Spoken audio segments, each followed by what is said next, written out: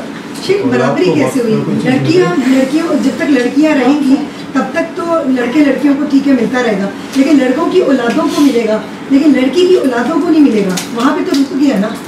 ہاں، ایک صورت میں مل سکتا ہے جبکہ وہ یہ کہیں کہ میری اولاد کو، اس کے بعد پھر میرے لڑکے لڑکیوں کی اولادوں جی اس صورت میں مل سکتا ہے. اگر وہ صرف میری اولاد کہے تو اس میں لڑکیوں کی اولاد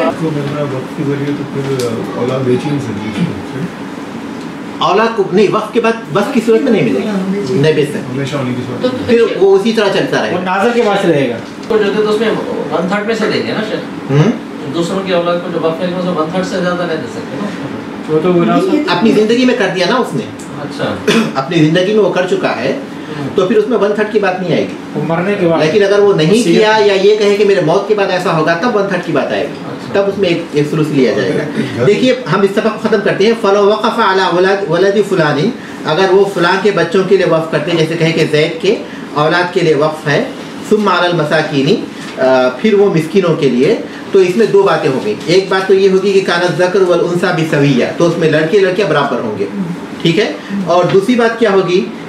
اچھا، لڑکے لڑکیاں برابر ہوں گی الا ان یفضل بعضهم، سوائے یہ کہ ان میں سے کسی کو وہ فضیلت دے. وہ خود کہے کہ میں زید کی اولاد کے لیے وقف کرتا ہوں لیکن لڑکوں کو لڑکیوں کا دگنا ملے گا. یا پھر یہ کہ اس میں سے فلاں جو لڑکا ہے وہ معذور ہے، اس کو اکیلے کو دگنا ملے گا، لڑکیوں کو دگنا ملے گا، یا پھر لڑکیوں کو جو ہے دگنا ملے گا. کوئی بھی وہ جو ہے کسی کو فضیلت دے گا، کسی کو بھی فضیلت دے گا، تب اس پر عمل کیا جائے گا. اگر وہ ایسی کوئی بات نہیں کہا ہے تو صرف یہ کہا ہے کہ فلاں آدمی کے اولاد کے لیے میں وقف کرتا ہوں، تو اس میں سب کو برابر ملے گا. یہ پہلی بات ہو گئی. دوسری بات یہ بتاتے ہیں کہ فَإِذَا لَمْ يَبْقَ أَحَدٌ رَجَعَ إِلَى الْمَسَاكِينِ، جب ان میں سے کوئی باقی نہیں رہے گا، وفات پا جائیں گے سارے کے سارے، تو اس کے بعد پھر وہ جائیداد مسکینوں کی طرف لوٹ جائے گی. اس کا وہ پھر مسکینوں کے لیے وقف ہو جائے گا، کیونکہ اس نے کہا تھا کہ پہلے اس کے اولاد کے لیے، اس کے بعد جو ہے پھر مساکین کے لیے. اس کے بعد کہتے ہیں وہ متا کان الوقف علی من یمکن حصرهم لزم استیعابهم به، اور وقف ان کے لیے ہو جن کو شمار کرنا ممکن ہو، تو پھر ان سب کو دینا ضروری ہوگا. ان سب کو دینا ضروری ہے. مثال کے طور پر کہے کہ میں اپنے یہ چچیرے بھائیوں کے لیے وقف کرتا ہوں. اب سمجھے ان کی تعداد 10 ہے یا پھر جو ہے 20 ہے، شمار کیا جا سکتا ہے. تو اس صورت میں جو ہے ہر ایک کو دیں گے. وہ کہے کہ میرے چچیرے بھائیوں کو، اور وہ 10 یا 20 ہیں، شمار کیا جا سکتا ہے ان کی تعداد کو، کیونکہ وہ اتنے ہی ہوں گے، جتنے بھی ہوں گے ان کو شمار کیا جا سکتا ہے. ان کی تعداد بہرحال ایک محدود ہی ہوگی. تو جب ان کی تعداد کو شمار کیا جا سکتا ہے تو پھر ان میں سے ہر ایک کو دیا جائے گا، جتنا بھی ایک ایک حصے میں آتا ہے ہر ایک کو دیا جائے گا، کسی کو چھوڑا نہیں جائے گا. اور دوسری بات یہ کہ وہ تسویۃ بینہم، اور ان کو برابر برابر دیا جائے گا. اذا لم یفضل بعضهم، اگر ان میں سے وہ کسی کو فضیلت نہیں دیا ہے، اگر ان میں سے کسی کو وہ زیادہ دینے کے لیے کہا ہے تو اس کو دیں گے.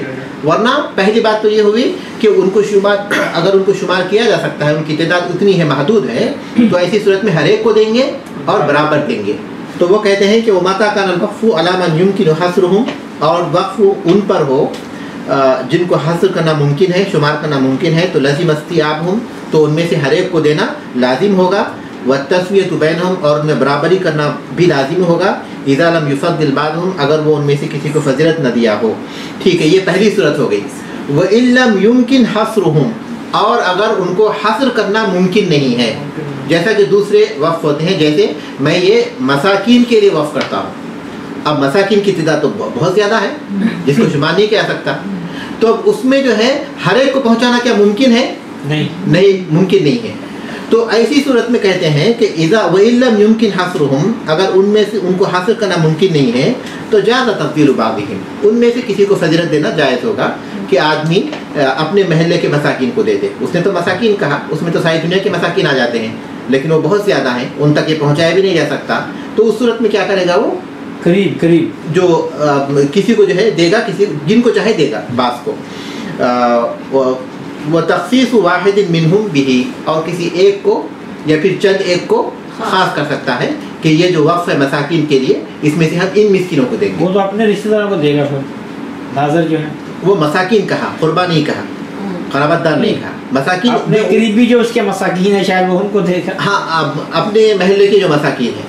دیکھیے اگر کوئی آدمی اس میں غلط کسی نیت سے کوئی تصرف کرتا ہے تو ہم اس کا فیصلہ نہیں کر، اس کے بارے میں ہم اپنا کوئی حکم نہیں لگا سکتے. وہ تو پھر اللہ تبارک تعالیٰ کے پاس اپنا جواب دے ہوگی. لیکن جو مسئلہ ہے وہ ہم بتائیں گے، ہم جو مسئلہ ہے وہ بتا رہے ہیں. لیکن اگر وہ اپنے جو ناظر ہے اس میں جو ہے غلط تصرف کرتے ہوئے اپنے رشتہ دار میں جو مساکین ہیں ان کو دیتا ہے تو یہ جو ہے وہ غلطی کرتا ہے، یہ مناسب نہیں ہے. اگر ناظر مر گیا یعنی فوت ہو گیا تو اس کے بعد ناظر کون بنے گا؟ کوئی اور بنے گا. حکومت ناظر بن جاتی ہے. اچھا، عام طور پر وقف کی جو جائیداد ہے وہ حکومت کے تصرف میں جاتا ہے تو وہ ناظر بنتی ہے، اور وہ آسانی ہوتی ہے لوگوں کے لیے، کیونکہ پھر ایک مستقل طور پر اس کی نگرانی رکھنا یہ بغیر حکومت کے ممکن نہیں. شیخ اگر کوئی مسجد وقف کرے اور کہے کہ اس کے اندر جو ہے وہ صرف میرے محلے کے لوگ ہیں تو کر سکتا ہے ایسا؟ شرط باطل ہوگی. شرط وقف صحیح ہوگا لیکن شرط باطل ہوگی، کیونکہ مسجد اللہ کا گھر ہے جس میں ہر ایک مسلمان کو حق ہے. آپ نے ابھی بتایا وقف کے گھر کو نہیں بیچ سکتے تو پھر وہ اس کا وقف صحیح ہو جائے گا لیکن اس کی شرط وہ باطل ہوگی. سر ایک اور مسئلہ ہے کہ اگر کہتے ہیں کہ یہ اہل حدیث والوں کی ہے، یہ بریلوی والوں کی، یہاں پہ اور کوئی نماز نہیں پڑھے گا، گناہ گار ہے وہ. یقیناً گناہ گار ہے. اللہ کا گھر جو ہر مسلمان کا اس میں حق ہے. کوئی اپنے کسی خاص گروہ کے لیے، خاص جماعت کے لیے، یہ خاص تنظیم کے لیے کرتا ہے، خاص کر دیتا ہے تو وہ غلطی کرتا ہے. ہاں، اس میں کوئی شک نہیں کہ اس میں مسلمانوں میں بہت سے ایسے لوگ پائے جاتے ہیں جن کے عقائد غلط ہیں، ان کے اعمال غلط ہیں، نماز کے طریقے غلط ہیں، فلاں چیزیں ہیں. اس کی وجہ سے بھی یہ چیزیں پیدا ہوئیں اور پھر رد عمل کے طور پر بھی پیدا ہوئیں. کسی نے جو ہے روکا تو پھر دوسروں نے بھی روک دیا. اسی طرح یہ چلتا رہا سلسلہ، لیکن یہ مناسب نہیں. سر ایک بندے نے اپنی زندگی میں ایک وقف کیا، مالدار تھا، یہ چیز میں نے وقف کی، بعد میں وہ خود فقیر ہو گیا، تو کیا وہ اس وقف کو لوٹا سکتا ہے اپنی طرف؟ جو چیز وہ اللہ تبارک تعالیٰ کے نام دے چکا ہے اس کو جو ہے وہ لوٹا نہیں سکتا. اگر وہ وقف کر چکا ہے، جو اس کے ہاتھ سے نکل گیا، محتاج ہو گیا، اس کی وہ مدد کا محتاج ہوگا، اس کی مدد کی جائے گی. لیکن وہ اس چیز کو واپس لے لے، جو چیز وہ اللہ کے راستے میں صدقہ کر چکا ہے وہ واپس لے لے، وہ اس کے لیے درست نہیں ہے. لا يحل لامرئ ان يعطى عطية او يهب هبة فيرجع فيها الا الوالد فيما يعطي ولده. ابو داؤد کی حدیث ہے کہ کسی بھی شخص کے لیے جائز نہیں کہ وہ کسی کو کوئی عطیہ دے یا ہبہ کر دے، اس کے بعد پھر اس کو جو ہے لوٹا دے، واپس لے لے. یہ جائز نہیں ہے سوائے والد کے جو وہ اپنی اولاد کو دیتا ہے. والد اپنی اولاد کو دینے کے بعد اس کو واپس لے سکتا ہے، لیکن دوسرے کے لیے جائز نہیں. العائد فی ہبتہ کالعائد فی قیئہ، جو ہبہ کو واپس لیتا ہے وہ ایسے ہی جیسے قیء کرنے کے بعد اس کو پھر منہ میں لوٹاتا ہے. بنیادی طور پر اللہ تبارک تعالیٰ کے گھر کے لیے وقف کی جو بات ہے وہ یہ کہ اولاد کو اس صورت میں وقف کرنا تو ایسی کوئی بات نہیں ہے. عین کا وقف جائز ہے جس میں ہم اشیاء کی بات کرتے ہیں. ان کو دین کے لیے تیار کیا جائے گا اور دین کے کاموں کے لیے ان کو جو ہے ترغیب دی جائے گی، لیکن وقف کرنے کی کوئی بات تو اس میں سمجھ نہیں آتی. حضرت عمران کی بیوی نے کہا رب انی نذرت لک ما فی بطنی محررا، جو میرے بطن میں ہے میں تیری نظر کرتی ہوں. جی ہاں، یعنی یہ تیرے لیے ہوگا بیٹا. اللہ تبارک تعالیٰ کی گھر کی خدمت کے لیے انہوں نے وقف کرنے کی نظر مانی تھی. اللہ تبارک تعالیٰ کی گھر کی خدمت کے لیے انہوں نے وقف کرنے کی نظر مانی تھی.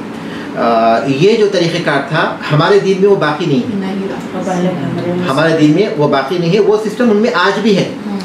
وَرَهْبَانِيَةً ابْتَدَعُوهَا مَا كَتَبْنَاهَا عَلَيْهِمْ إِلَّا ابْتِغَاءَ رِضْوَانِ اللَّهِ فَمَا رَعَوْهَا حَقَّ رِعَایَتِهَا. وہ رہبانیت ہے. یہ رہبانیت کی ایک نظر ایک رہبانیت ہی کا ایک طریقہ ہے نا جس میں انسان کا دنیا سے کوئی تعلق نہیں ہوتا بلکہ وہ مسجد کے لیے خاص ہو جاتا. کوئی اپنا کاروبار نہیں کر سکتا، کوئی اپنی تجارت نہیں کر سکتا، آدمی چاہے آدمی کو یہ حکم دیا گیا کہ آدمی دونوں چیزوں کی طرف توجہ دے.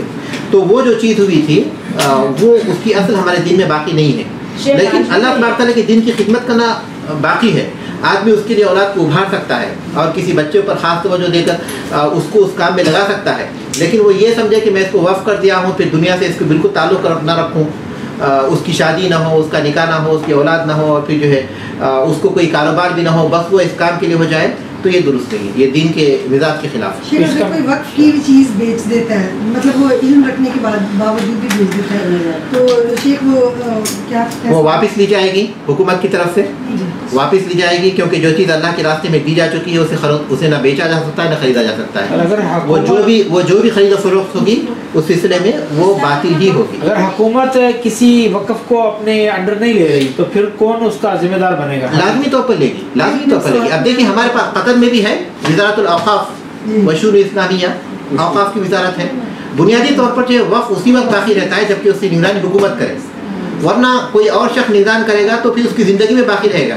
اس کے بعد جو ہے پھر ہم یہ نہیں سمجھتے کہ وہ امانت دار ہاتھوں میں جا سکے گا, وہ کھا جائیں گے لوگ. بالکل غیر یقینی طور پر جو اس میں تصرف ایسے ہو جائیں گے جو صحیح نہیں ہوتے. اس لیے بنیادی طور پر وقف کے ساتھ جو ہے حکومت کا ہونا ضروری ہے, کیونکہ وہی اس کو باقی رہ سکتے. کوئی بھی قبضہ کر لے گا, ناظر کے وفات پانے کے بعد جو ہے ہو سکتا ہے اس کے لیے کوئی صحیح ناظر نہ مل سکے, اس کے بعد جو ہے اس کا تصرف غلط ہو جائے. بیچ دیا گیا تو پھر اس کے اوپر جو انسان ہے اس کے اوپر کفارہ ہو گیا, تو پھر اس کو استغفار تو کوئی وقف کی چیز بیچ چکا ہے, اس انسان کے اوپر کیا ہوگا جس نے بیچ غلطی کر دی, بیچ دیا, وقف کی چیز بیچ دیا, واپس کرے. تو جو چیز اس نے بیچ دی تھی اگر پھر اس کو جو ہے خرید کر وقف کر سکتا ہے وہی اس کا کفارہ ہے. پہلے یہ اگر اب وہ اس کے لیے ممکن نہیں رہا, اس کے فوائد وہاں معطل ہو چکے ہیں, تو کسی دوسرے مقام پر سیم وہی چیز وہ خرید کر وقف کر دے, وہی اس کا کفارہ ہے.